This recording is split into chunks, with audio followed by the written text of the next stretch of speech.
Welcome extremers. Previous video එකේ Extreme 125R හොඳ mileage එකක් ගන්න කොහොමද කියලා අපි බැලුවා. අද අපි පෙට්‍රෝල් ලීටරයට කිලෝමීටර් කොච්චරක් වැඩ කරයිද කියලා මෙෂර් කරන හැටි ගැන බලමු.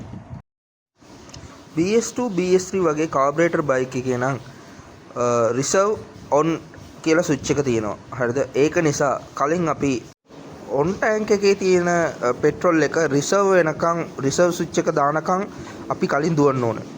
දුවලා ඉවර වුණාට පස්සේ ටැංකියේ reserve වෙදෙද්දී ඕඩෝමීටර් එක පොඩ්ඩක් ඔයගොල්ලන් චෙක් කරගන්න. ඕඩෝමීටර් එක චෙක් කරගත්තට පස්සේ ළඟම තියෙන ෂෙඩ් එකට ගිහිල්ලා අරියට ලීටර එක තෙල් ගන්න. තෙල් ගාලා ඊට පස්සේ තෙල් ගාපු ගමන් ස්විච් එක on දාන්න. ආපහු on switch එක reserve වැටෙනකන් දුවන්න. දුවලා බලද්දී ආපහු reserve එකට වැටෙච්ච වෙලාවේ තමයි on switch එකේ තියෙන තෙල් ටික ඔක්කොම ඉවර වෙච්ච ඉඳලා ඕක තමයි හරි කිලෝමීටර එක. ඊට පස්සේ ආපහු ඕඩෝමීටර එක නෝට් කරගන්න. මේ ඕඩෝමීටර එක මයිනස් කරලා බැලුවා නම් ඔයගලන්ට ලීටරයට කොච්චරක්ද තෙල් වැඩ කරලා තියෙන එක බලා ගන්න පුළුවන් වෙයි. හරි. දැන් අපි EFI බයික් ගැන බලමු. EFI බයික් එකේ මේම රිසර්ව් වෙනකම් තියලා බලන එක හොඳ නැහැ. EFI ටැංක් එකේ තියෙන පෙට්‍රෝල් පම්ප් මෝටර එක ලොන්ග් ලයිෆ් වැඩ කරන්න ඕනේ නම් පෙට්‍රෝල් පම්ප් මෝටරේ අනිවාර්යෙන් පෙට්‍රෝල් එකෙන් පිරිලම තියෙන්න ඕනේ. ඒක නිසා අඩුම ලීටර් දෙකක් හරි ටැංකියේ තියෙන්නම ඕනේ. මචංලා අපි බයික් එකට ෆුල් ටැංක් එකක් කලින් ගාගමු. ෆුල් ටැංක් කිව්ව ගමන් මූඩියේ කට පිරෙන්න ගන්න එපා.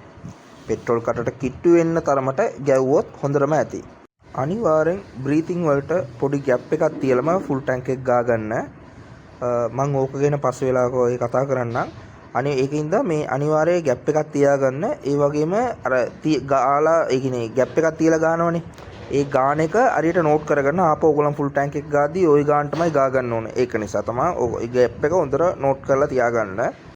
ඕඩෝමීටර් එක 0 කරගත්තට පස්සේ කිලෝමීටර් 100ක් වෙක්ට් වෙන්න දුවලා ආපහු ඒ ෂෙඩ් එකටම ගිහින් කලින් ගාපු තරමටම පෙට්‍රෝල් ගන්න. අනිවාර්යෙන්ම ගාපු ෂෙඩ් එකේම ගන්න. මම ඊට කලින් ප්‍රීවියස් වීඩියෝ එකකින් කතා කරලා තියෙනවා ඒ එකම ෂෙඩ් එක මේන්ටේන් කරන එක හොඳයි කියලා. ඒක නිසායි මම කියන්නේ අපි මයිලේජ් එක චෙක් කරන හින්දා අනිවාර්යෙන් ගාපු ෂෙඩ් එකටම ගිහින් ගන්න. එimhe ගාද්දී ලීටර් කොච්චරක් වදිනවද කියලා නෝට් කරගන්න. ඒ වගේම ඕඩෝමීටර් එකේ කොච්චරක් දුවලා තියෙන එකත් නෝට් කරගන්න. හරිද? ඊට පස්සේ ඕඩෝමීටර් එකේ දුවලා තියෙන ගාණයෙන් මයිනස් කරලා එන ගාණත් එක්ක ලීටර් වැඩිච්ච ගාණ බෙදන්න. හරිද? දැන් එක්සැම්පල් එකට කිලෝමීටර් 150ක් ඔයගොල්ලන් දුවලා තියෙන්නේ. හරිද? 150ක් දුවලා තියෙන්නේ ෂෙඩ් එකට අවිලා ගාද්දී ලීටර් 3ක් තමයි වැදිලා තියෙන්නේ. හරිද? එහෙනම් මයිනස් කරලා බලද්දී කිලෝමීටර් 150යි ඇවිල්ලා තියෙන්නේ. ඕක 3න් බෙදුව ගමන් ලීටරයට 50යි වැඩ කරලා තියෙන්නේ. ඕම තමයි ගණන් හදාගන්නේ. ඒක තමයි ඔයගොල්ලන්ගේ ඇවරේජ් මයිලේජ් එක. මේ දවස් ටිකේ මේ පෝස්ට් එක ට්‍රෙන්ඩ් වෙනවා මේ වගේ බාර් එකේ මේ පින්නලා තියෙනවා වගේ මෙෂර් කරන්න පුළුවන් කියලා. හරිද? ඕක ඉතින් net එකේ සර්ච් කරලා බලද්දිත් ඕක හරි කියලා තමයි එන්නේ. ඒ වගේ කියන්නේ එක කට්ටක් 1.5 1.6 යන්නේ ඒ වගේ ඇවරේජ් එකක් තමයි එන්නේ එහෙම කියලා තියෙනවා. හරිද? හැබැයි ඕක ඇත්තටම ඕම මෙෂර් කරන්න බෑ. හේතුව තමයි ඔයගොල්ලන් අර මගේ kickstart වීඩියෝ එකෙත් බලලා ඇති.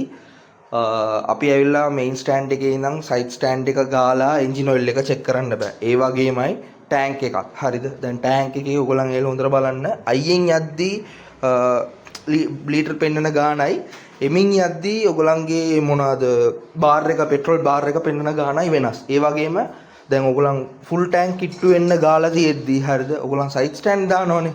සයිඩ් ස්ටෑන්ඩ් දාද්දී බලන්න තෙල් පෙන්නන ගාන වෙනස්. මේන් ස්ටෑන්ඩ් එකේ තියෙද්දී තෙල් පෙන්නන ගාන වෙනස්. හරිද?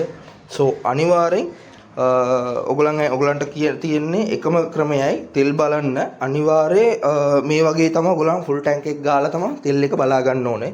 අනිවාර්යයෙන් හැමෝම ෆස්ට් සර්විස් එකකින් පස්සේ තෙල් එක චෙක් කරලා බලන්න කොච්චරද වැඩ කියලා. හැමෝම ඒක කරලා තියෙන්න ඕනම වැඩක්. හරිද? හේතුව ඒක කරොත් තමයි ඔයගොල්ලන්ට දන්නේ කොච්චරද බයික් එක තෙල් වැඩ කරන්නේ කියලා. කම්පැනි එකේ ක්ලේම් කරන මයිලේජ් එකට කිට්ටු වෙන්නවත් ඔයගොල්ලන්ගේ තිබුණ නැත්නම් ඔයගොල්ලන් ඇවිල්ලා මගේ අර ප්‍රීවියස් වීඩියෝ එකකින් බලන්න ඩ්‍රයිව් ට්‍රේන් එක කොහොමද හදාගන්නේ කියලා. හරිද? ඒ ඩ්‍රයිව් ට්‍රේන් එකත් අදාගෙනත් ඒත් ඔයගොල්ලන්ට ඒ ක්ලේම් කරන ගාන ආවේ නැත්නම් ඔයගොල්ලන් අනිවාර්යයෙන් කම්පැනිට කතා කරන්න වොරන්ටි කාලෙම මේ ප්‍රශ්නයක ඇවිල්ලා විසඳ ගන්න. EFI ටියුන් අප් කරලා හරි ඕක විසඳ ගන්න පුළුවන්. හරිද? මොනවා නැත්නම් මොනවා හරි මේ මීටර් රීඩින්ග්ස් එකේ මොනවාරි ප්‍රශ්නයක් වෙන්නත් පුළුවන්. ඒක නිසා අනිවාර්යයෙන් ක්ලේම් කරගන්න. එහෙම නිකමට හරි එතන කන්ටැක්ට් කරලා කිසිම දෙයක් වුණ නැත්නම් අනිවාර්ය එක්ස්ට්‍රීමර්ස්ව කන්ටැක්ට් කරන්න. අමතක කරන්නේ නැතුව අපිව සබ්ස්ක්‍රයිබ් කරන්න. අපි දැන් TikTok page එකකුත් ඕපන් කරලා තියෙනවා. so TikTok page එක බලන්න. වෙන මොනවාරි ඉෂුස් තිබ්බත් කමෙන්ට් එකේ ලීව් කරන්න.